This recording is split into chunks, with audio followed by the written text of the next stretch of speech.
Saudara dan saudari terkasih, Injil kita pada hari ini diambil dari Injil Markus bab 3 ayat 13 sampai 19. Pada suatu hari Yesus naik ke atas bukit. Ia memanggil orang-orang yang dikehendakinya dan mereka pun datang kepadanya. Ia menetapkan 12 orang untuk menyertai dia, untuk diutusnya memberitakan Injil dan untuk menerima dari dia kuasa mengusir setan. Ke-12 orang yang ditetapkannya itu ialah Simon yang diberinya nama Petrus, Yakobus anak Zebedeus dan Yohanes saudaranya. Yang keduanya ia beri nama Boanerges, yang berarti anak-anak guru. Selanjutnya Andreas, Filipus, Bartolomeus, Matius, Thomas, Yakobus anak Alfeus, Tadeus, Simon orang Zelot, dan Yudas Iskariot yang mengkhianati dia. Demikianlah sabda Tuhan. Terpujilah Kristus.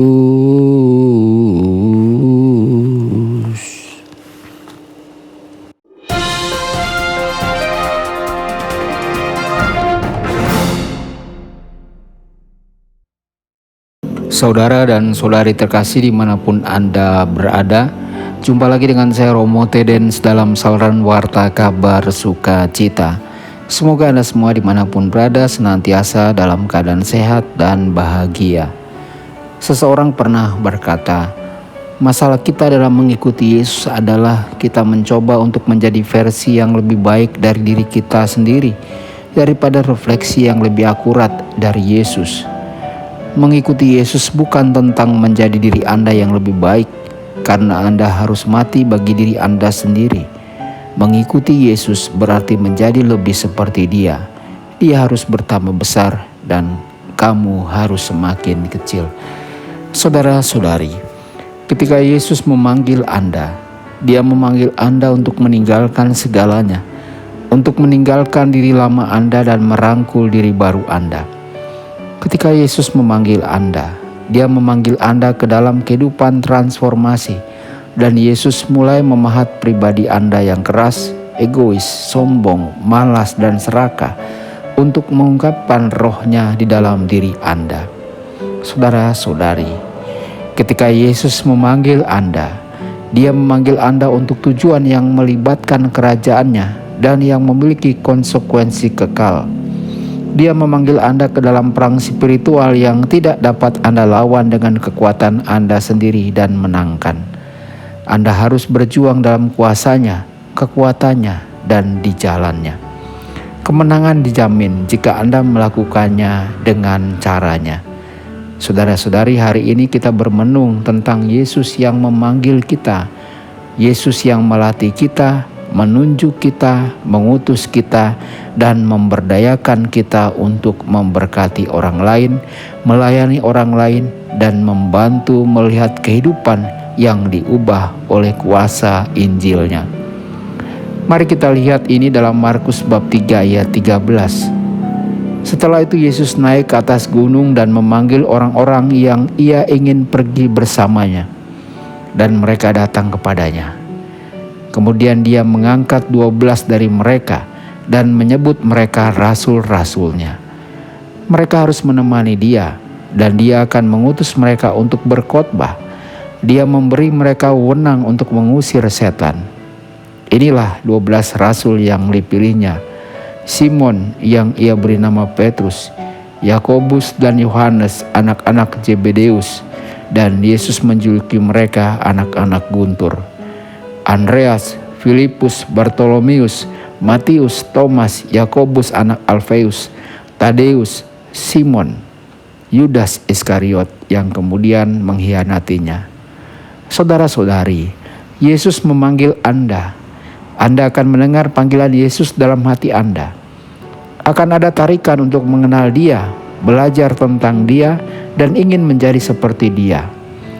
Anda akan merasakan tarikan ini dari dunia dan menginginkan sesuatu yang berbeda yang hanya dapat diberikan oleh Yesus. Inilah Yesus yang memanggil Anda. Dalam Injil Markus bab 3 ayat 13 dikatakan, Yesus naik ke atas gunung dan memanggil orang-orang yang Ia ingin pergi bersamanya.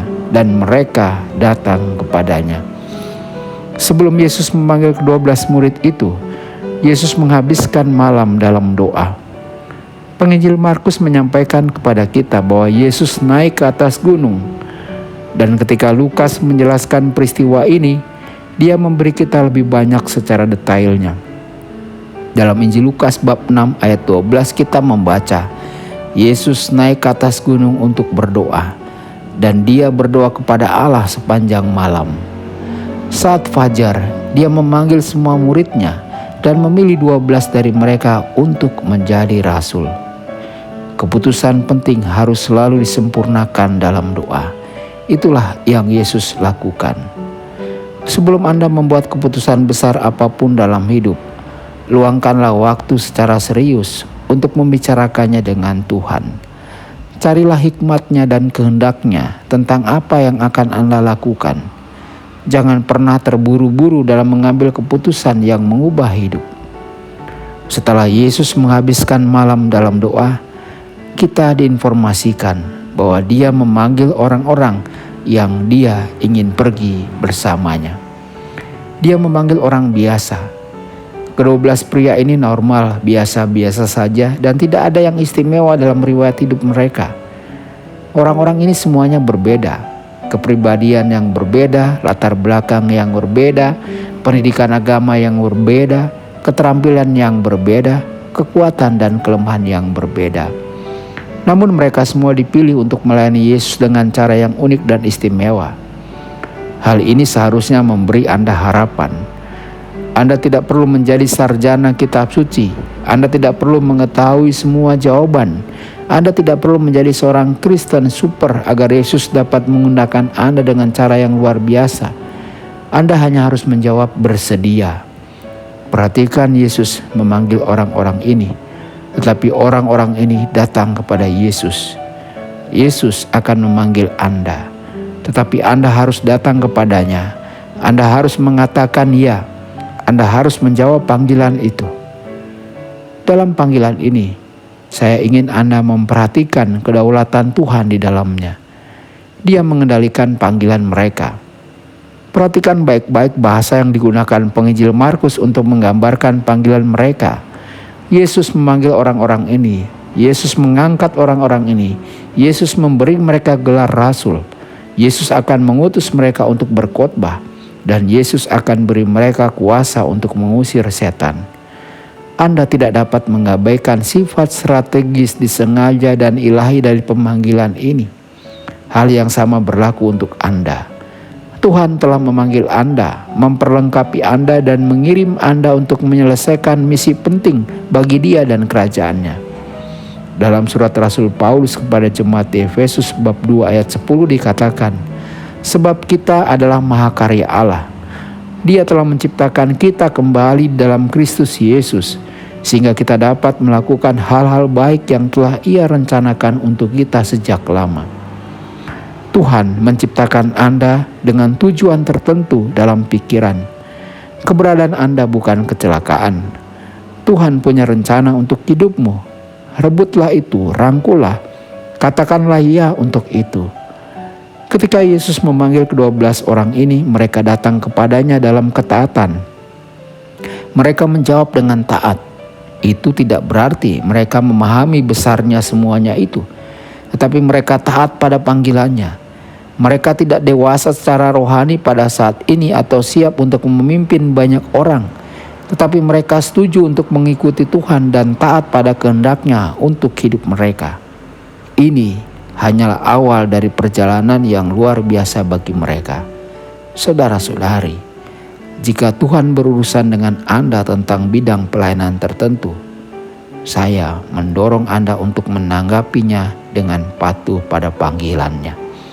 Tuhan Yesus memberkati dan menyertai Anda semua. Sabda Allah adalah kebenaran. Sabda Allah adalah kehidupan. Mari kita mencintainya, Mari kita menghayatinya.